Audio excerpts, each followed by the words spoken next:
My name's Carter Smith.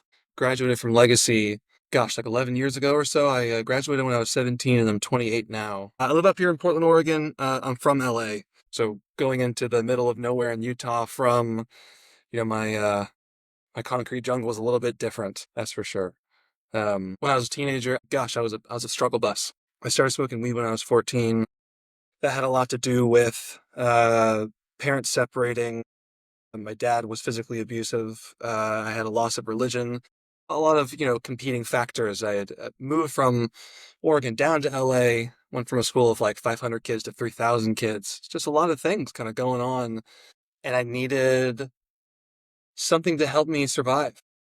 I had lost a sense of self within this process, and the friends I was hanging around with, the normalization of the culture was to get high. So that's what I started doing. And very quickly, the rules I set up for myself, I immediately broke. Like no getting high during a school night, or like no smoking cigarettes, or whatever it was. And it gradually grew from there. Started drinking alcohol here and there, not too much. Just started selling weed, and that's where it kind of got tricky. And I was very bad at hiding any of these things as well. Started selling weed with some friends. I wanted to get deeper into it. So I attempted to start selling coke. I attempted to get a gun. I attempted to do all these things. And right around this time, my anger was so out of control that it was rightfully so scaring my family. And I had done an IOP program. I'd done a PHP program. I had been hospitalized for suicidal ideations, all these things. And none of that really helped. Different therapists I had seen over the years didn't really help. It was a very interesting moment. I remember sitting on the beach and I was smoking a blunt with my friend.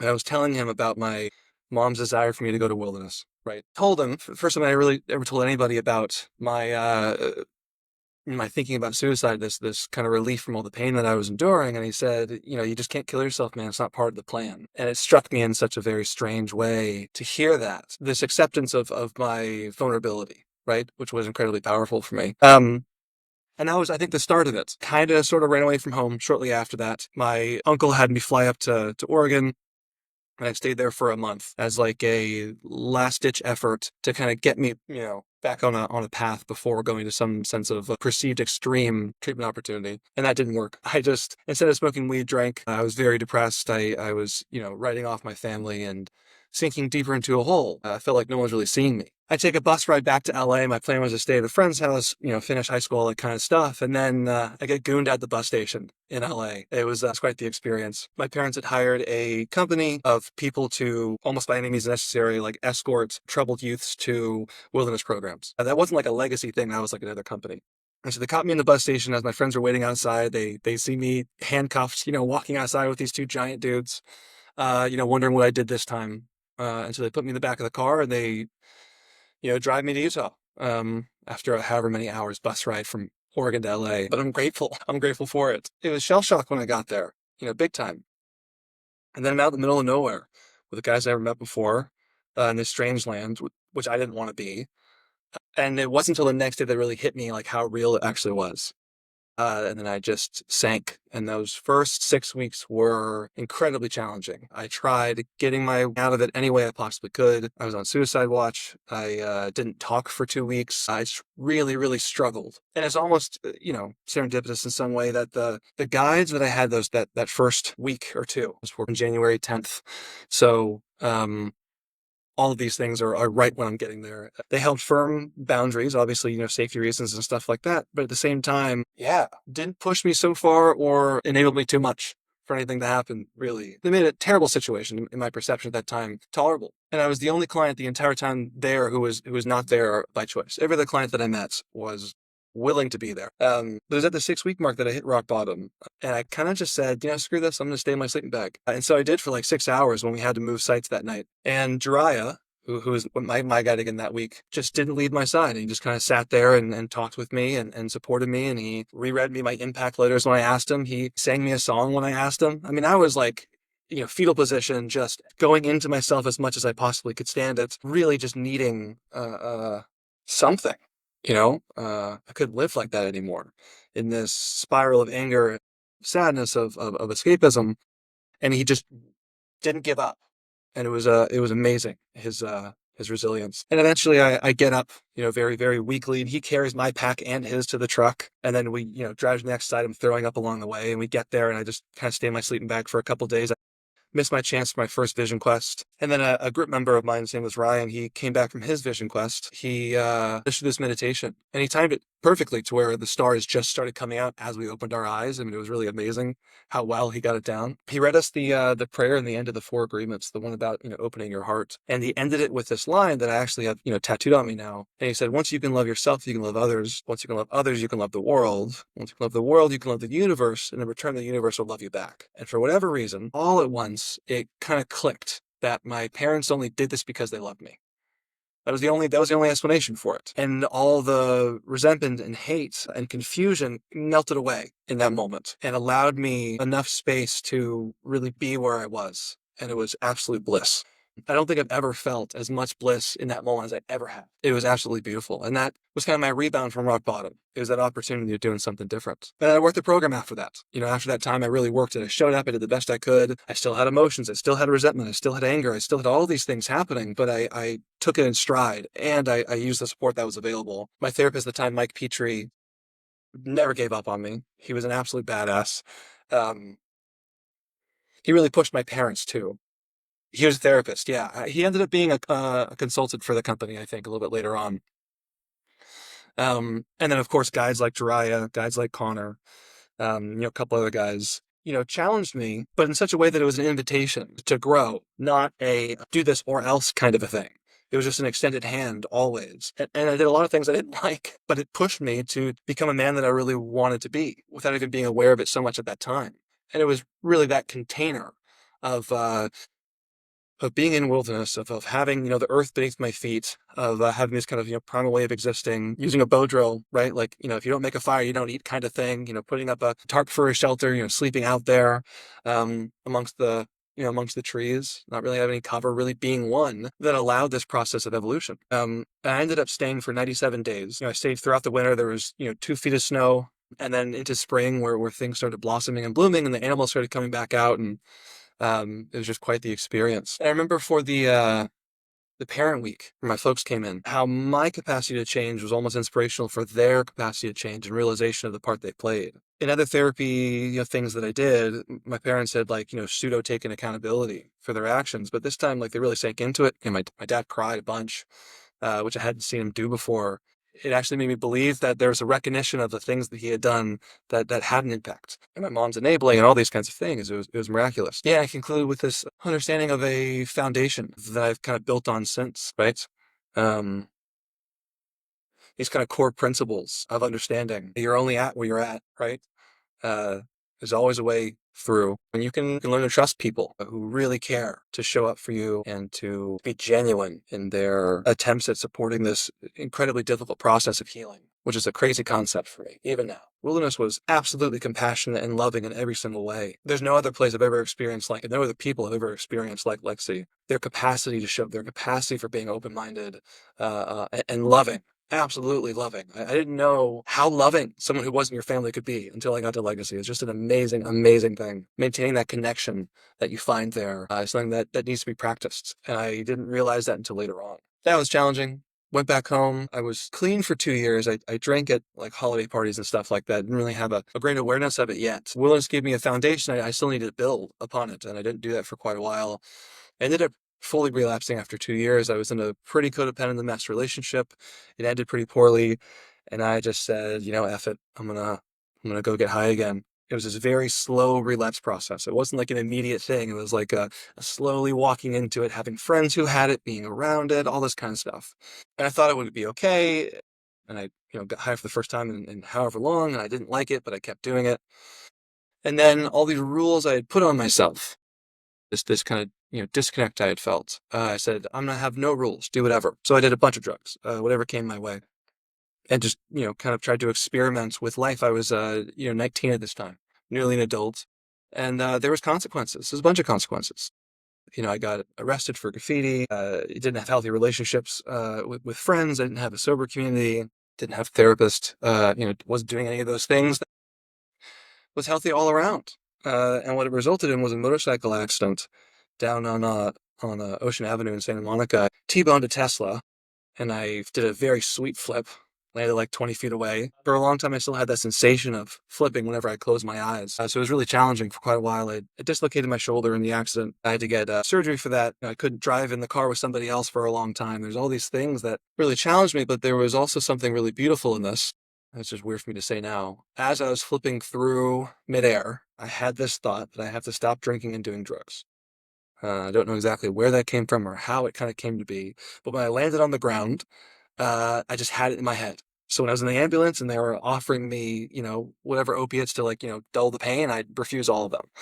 I just I just did the meditation, mindful breathing that I learned in wilderness, actually. And after my surgery and after all these things, I didn't take any medications besides Advil or ibuprofen. I just tried to breathe. And it got me through. I've been 7 years clean and sober now. After the accident, I got a dog who's actually in the office with me now. I made him a service dog pretty quick, realizing that, I may have PTSD from the accident and I had some pretty intense panic attacks. There's also this realization of the undercurrent behind any sort of addiction is something else. Addiction is just a symptom of some different kind of suffering. And having that accident, I didn't go back to treatments. I just kind of withdraw it at home. Much more emotional than it was physical. I remember just sitting on my mom's couch, just wanting to die, and just crying and crying and crying and trying to make sense of why I lived and trying to make sense of where I was in this journey and where to go from there. And it was just one day at a time. Sometimes you just didn't do anything in a whole day. You just sat there, did nothing, didn't eat,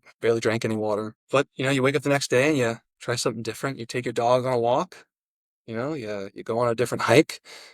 You dig up your old notebooks from wilderness and you reread them. You get out your bow drill and see if you can still bust a coal. And then there was something there. There was a spark. There was an ember that I can kind of build off of. I tried to remind myself of wilderness as much as I could. I have, a bunch of tattoos now. I have a big chest piece of a swan. In wilderness, animal medicine cards was a big part of it. For me, at least. Alistair was a chef there for a while. He sadly passed away since. And he introduced me to medicine cards. And my last day there, we did a butterfly spread.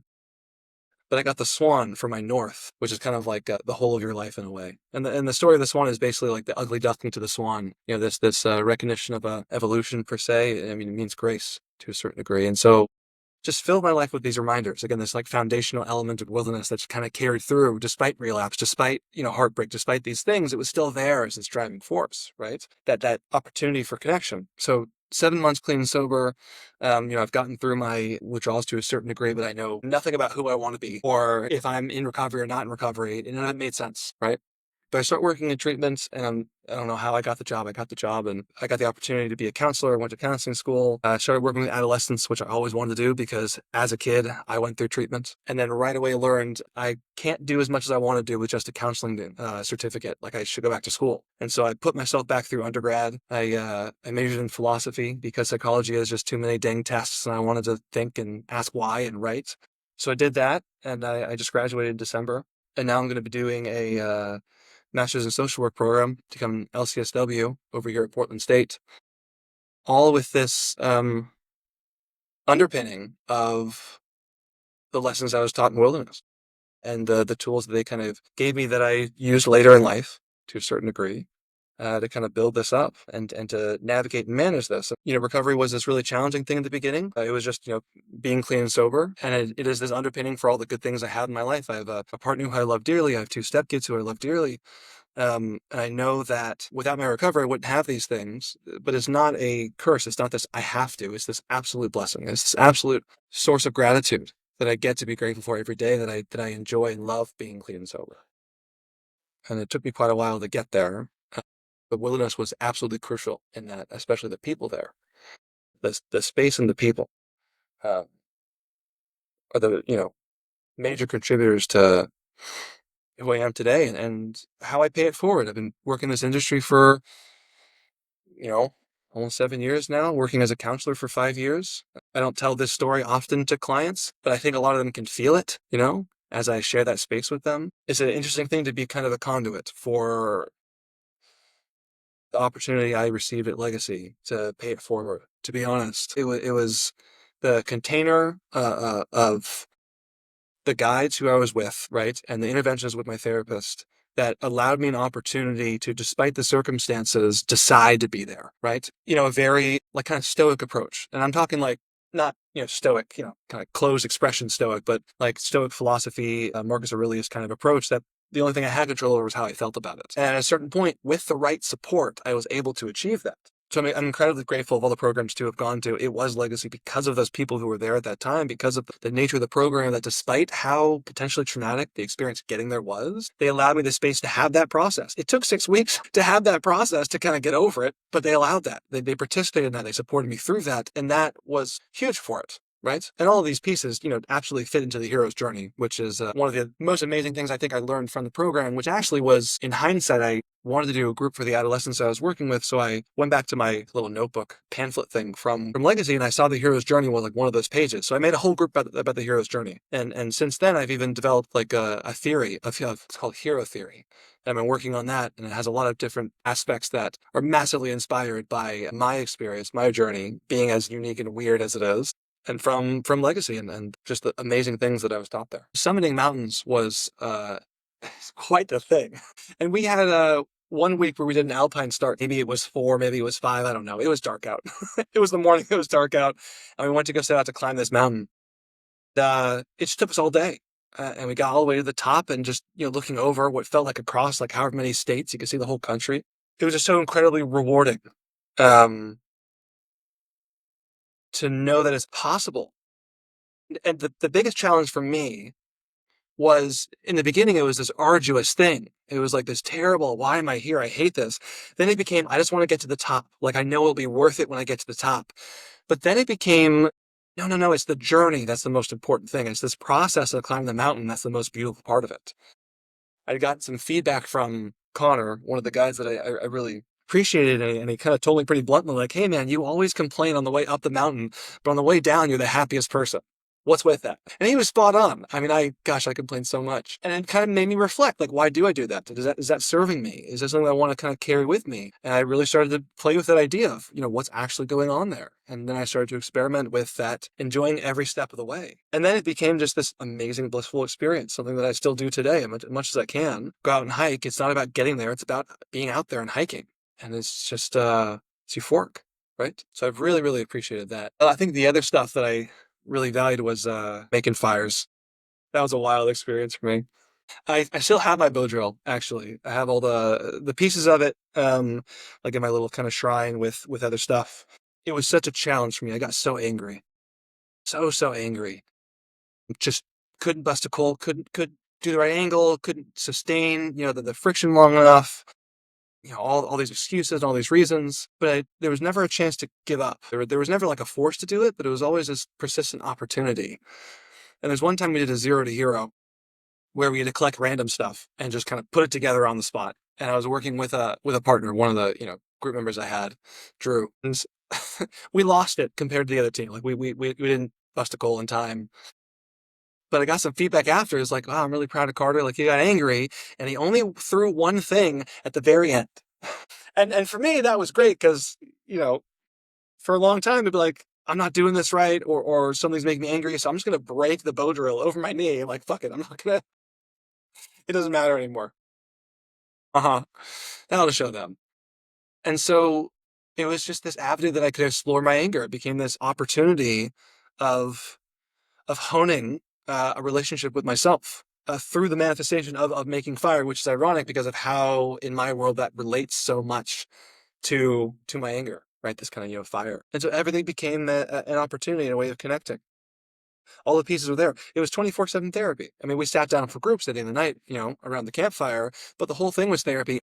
Probably the best therapy for me was climbing mountains and making fires with sticks. Part of hero theory, the idea is that any intervention is a capacity for a hero's journey, right? Every time you go into the therapy room, there's a hero's journey kind of waiting for you. And there's this core element of a guide, the kind of rephrasing of a person who believes in you more than you believe in yourself as kind of a conduit for this whole kind of process, right? Going that mentally is one thing, but doing that physically is something completely different. You're out there. It's a somatic intervention to work with your hands and to, whittle a bow drill and whittle down a spindle and all these kinds of things to make fire without a lighter.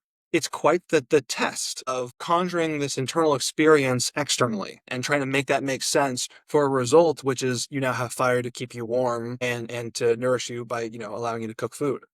right? And that's just one aspect of it. To sit down for meditation in a therapy office is great. You wake up like, it's so nice in here. It's like, there's this house plants and stuff, but to do that on top of a mountain, it puts everything in perspective. It is this recognition of the oneness of everything, right? There's no separation. Uh, a collection of organisms on a greater organism, therefore we are part of that organism. It is really an opportunity of connecting with something that is far greater than anything else that we can kind of recognize. You know, fans out to the universe. Being there and immersing yourself in it doesn't require you to go there in your mind's eye. It's an opportunity to physically connect. Again, it's really just a big somatic intervention, which I really appreciate, especially with fellows like, Gabor Mate talking about how, recovery happens from reclaiming the self and primarily through the body. So if that's the case, then what more of a extreme and beneficial somatic intervention is there to be out in the wilderness where there is this energetic connection, right? That you just feel better when you're out in the dirt, when you're up against the trees, when you're climbing a mountain, you're breathing in fresh air, when you don't have your phone in your pocket, when you don't have drugs in your system, when you're with people who genuinely love you for who you are, because that's the space that is invited. There is nothing that I've found so far working in treatment for as long as I have now that can compare to the that degree of a holistic approach to the mind body connection, as well as like a connection to something greater. Something else that's really near and dear to my heart that's so important and part of hero theory. There's a narrative in mental health that the things that we experience are diseases, right? And this is ameliorated in the DSM, Diagnostic Manual, saying there's evidence for biomarkers, all this kind of stuff, and there's just no evidence for it. It's all correlative, not causational. They've been trying to study this stuff since the 70s, and they have no biomarkers. And the people who write the DSM have even said so. And this fills me with so much righteous anger, and I love it because I have a relationship with my anger now that I can use this to talk about it, to theorize about it, try to make sense of it all. And so instead, what I really value is two different concepts: is traumagenic neurosequentialism, developed by Dr. Bruce Perry, and functional contextualism, which was developed by Stephen Hayes as well as other people. And Stephen Hayes is the developer of ACT, acceptance, and commitment therapy. And these basically understand that, gosh, awful, terrible things can happen to us as we're growing up, things we have no control over, things even in utero can have an effect on us. And all we're trying to do is just adapt.